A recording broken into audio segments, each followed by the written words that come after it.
Blue Archive has the best character story I've ever seen in a gacha game.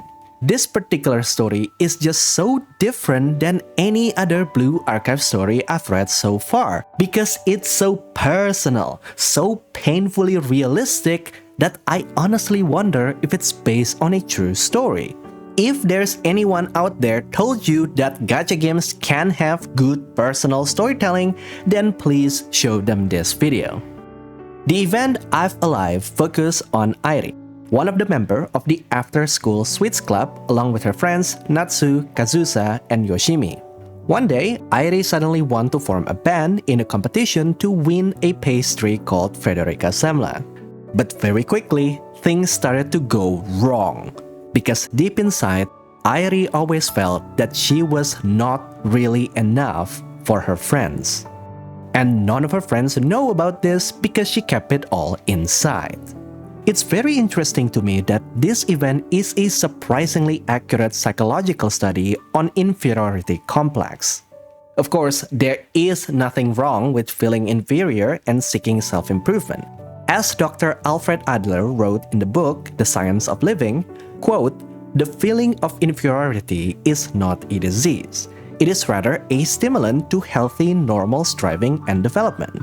It becomes a pathological condition only when the sense of inadequacy overwhelms the individual, makes them depressed and incapable of development." End quote. The sinister part is that insecurity always begins quietly. Airi must have felt this for a long time. She is the sweetheart of the group, someone who doesn't really have a distinguishing skill set, and that's why she felt inadequate.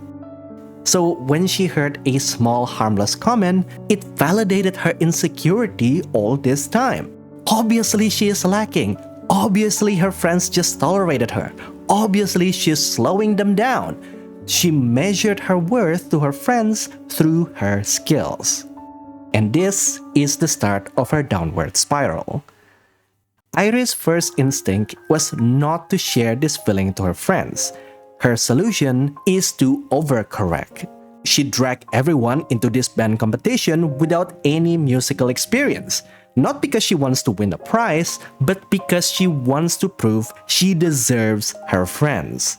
If I can be the best, then I'm worthy. But in the process, she sets an unrealistic standard for herself. She wouldn't settle for just enough. She wants perfection without the ability to achieve it. She was literally setting herself up for a failure. And when she did fail, it turns into self-blaming. In the story, Airi was given the easiest job in the band, just pick a song. But she couldn't do it because she wanted to find the best song, whatever that means. So instead, she asked Sensei for help.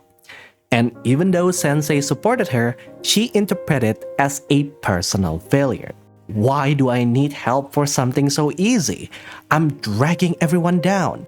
I'm taking advantage of Sensei's kindness.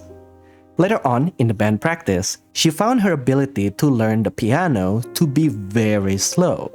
Yet her friends didn't push her like they did to each other. From the outside, we knew this is because they have accepted Airi's shortcoming as a part of her.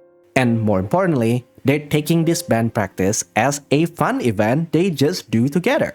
But to Airi's mind, she interpreted this as, they don't push me because I'm useless.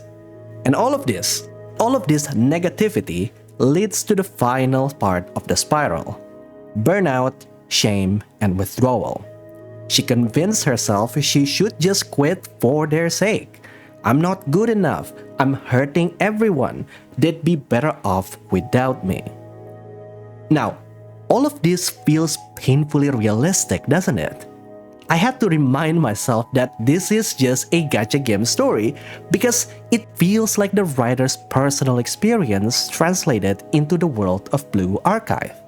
You saw both sides of the story, the toxic voice inside Airi's mind, that slow creeping insecurity that grows into a downward spiral. I'm pretty sure all of us have experienced this ourselves in our lives. The difference is that Airi had the best friends in the world to pull her out of this self-hate. Yes, her friends are not the smartest tool in the shed, and this is still Blue Archive, where violence are taken to the absurd. But the very act of breaking into the storeroom to steal a piece of the semla for Airi and risking everything they had, that is enough to snap her out of this nonsense. Because she matters, because she is the one who brought them joy, because she made this friendship possible. Ironically, Airi being the sweetheart is the reason why this group of misfits start being friends. She didn't know that because it's just something she can do instinctually. And really, in relationship, your worth is never measured by your skills.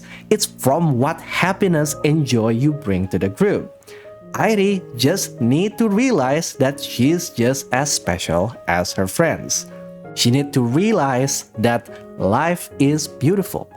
I'm alive, and that's enough.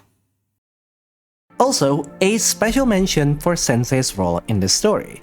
This is probably the first time I've ever seen Sensei play an active role as a teacher, a counselor, and a supportive adult. He provided an active support for the band by giving them knowledge and place to train, while also monitor their progress. That is exactly how he noticed the early signs of the downward spiral. He correctly anticipated and supported Airi through the night searching for solutions, and he stepped in when she isolated herself. This is what I meant when I said I want Sensei to be a responsible adult in my previous video. He has to step in when something goes wrong. He doesn't need to take over the story. Sensei just need to be there to support her without lazily waving away his active role because the girls will figure out themselves. All of his moves in this event was calculated. And that is why this event is a strong contender for the best character story in my future Best Gacha Game Award video later on this year. But what do you think? Do you agree that this is the best Blue Archive event so far? If not, what is your favorite event in Blue Archive? And is there any other gacha game story I should know about? Let me know in the comment section down below. If you like this video, then be sure to subscribe for more of this storytelling analysis. And please do check out this video where I criticize Sensei's role in the main story from volume 1 to 3. I think he's just way too passive. Nothing like this event. And with that, I'll see you guys later. Goodbye.